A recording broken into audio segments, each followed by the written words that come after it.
Although the business is now closed, my mother's family had a poultry farm in Chermain Prefecture. Every summer vacation, my mother, sister, brother, and I would return home. My father could not take time off from work, so he stayed home every year. My mother's family lived in a place called Oki County in Chermain Prefecture. It is a land of rich nature and the original landscape of Japan. We always stayed there for a week or so and enjoyed playing and being pampered by my grandfather and grandmother. Being in the countryside, they get up very early and go to bed very early.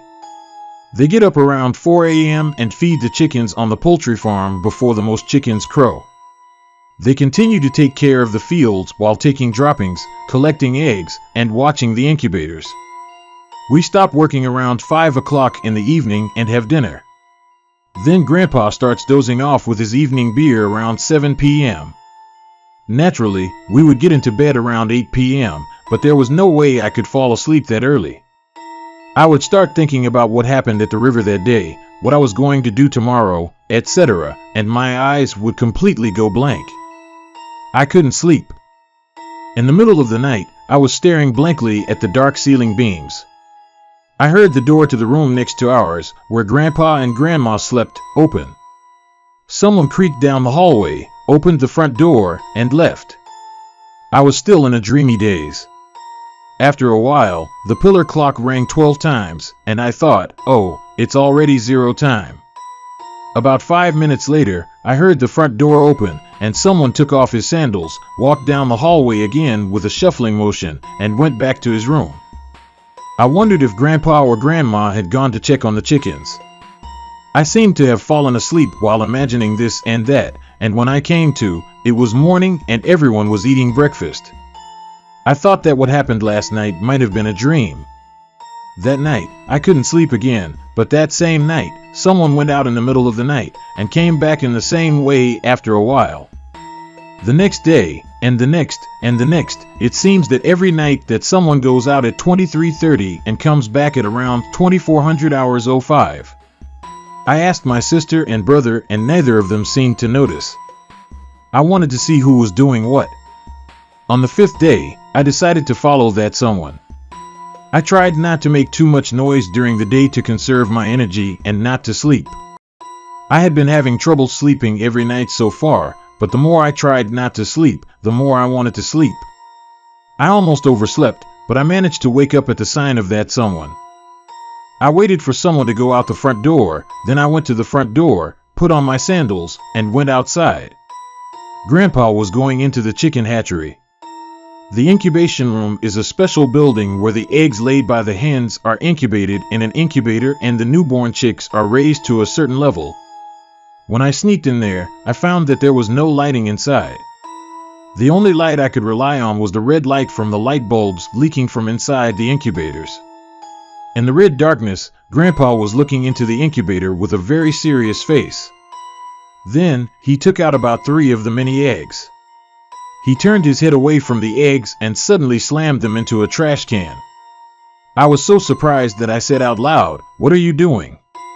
He was even more surprised than I was, but when he saw that it was me, he seemed relieved. "Taro, don't startle me," he said with a wry smile. I asked him again, "What are you doing?" He was even more surprised than I was.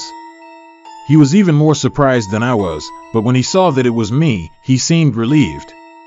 "Taro, don't startle me," he said with a wry smile. "What are you doing?" I asked him again. He said, "I'm getting rid of the bad chicks." He started peering into the incubator again. I had never heard of thinning out chicks before they hatched. I asked, "Are there bad chicks?" He said, "Yes, and if I don't remove the bad chickens, disaster will befall them." He also took 1 egg out of the incubator. I peeked in to take a closer look at the egg. He looked panicked and said, "Don't look at this. It will crush your eyes," I said. He immediately slammed the egg into the trash can. I saw that the egg had a large crack in it and that the hatchlings were about to hatch.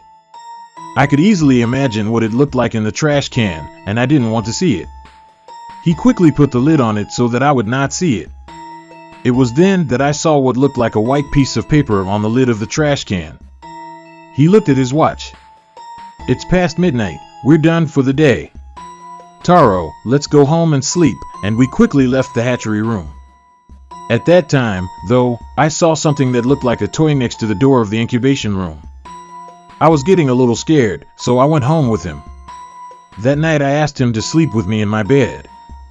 The next day, after playing with insects with my brother in the morning, I felt something strange when I came home and had an early lunch. I thought to myself, I see, Grandpa is here today. Thinking about it, I don't remember having lunch with him until then. I had always lost sight of him around 11:30 at noon. That day, he had gone out in the morning to attend a village meeting. He came home drunk around 11 o'clock and joined us around the table. He was eating akazuk when he plopped down on the table and fell asleep. We didn't want to wake him, so we finished our meal quietly and went outside to play. Once outside, I remembered something that looked like a toy in the hatchery room that I had glimpsed last night and decided to go check it out with my brother. It was not a toy. It was a hand mirror with the mirror surface painted vermilion with some kind of paint. A small clay statue of a cow. Cheap-looking artificial flowers made of plastic. Last night, the colorful shades of these items must have made them look like toys. But I had no idea what they were for. I noticed the trash can where Grandpa had thrown away the eggs. Last night it was too dark to make out much, but when I looked at it in the light, I saw that there were a bunch of old-looking papers with something written in unreadable characters on the lid of the trash can. I could not see it clearly in the dark last night, but when I looked at it in the light, I saw that there were a bunch of old-looking papers with something written in unreadable characters on the lid of the trash can. Wow! A chick has been born. What is that?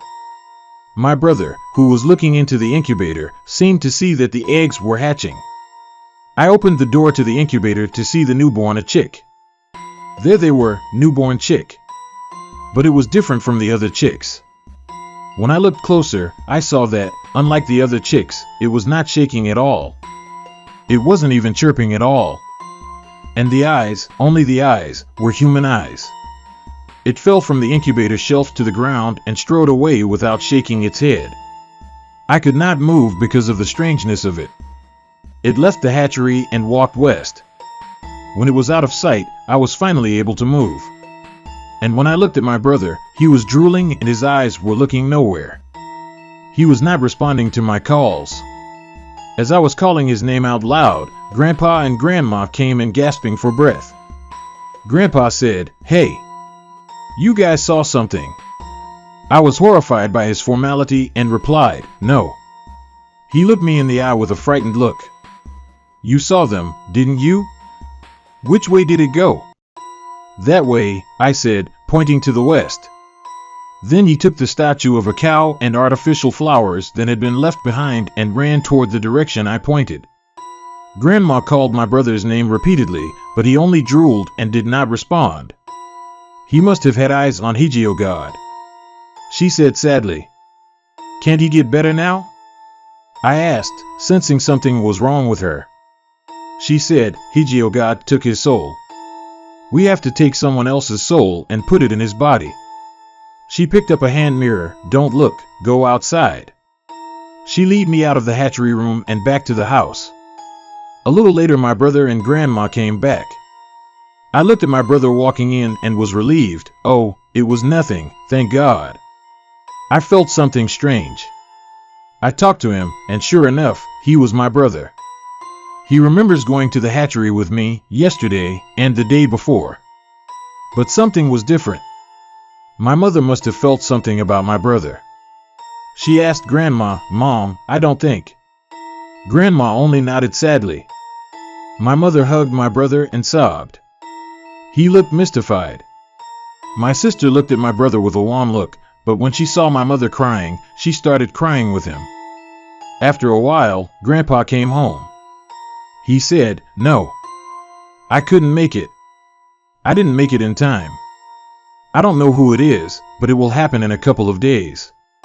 Please bring out the morning clothes," he told Grandma. Grandpa hugged my brother. "I'm sorry. I fell asleep and this happened. I'm so sorry. Grandpa apologized with tears streaming down his face. My brother said, "What?" "Grandpa hurts," he said.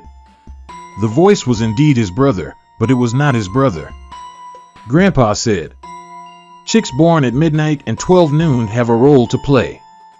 That's why you have to kill them." I asked him, "Do chicks born at night also become Higio God?" I asked. "No," he said. "Chicks born at night become even more terrible." Then he looked gloomily in the direction of the hatchery room. That was the end of the story.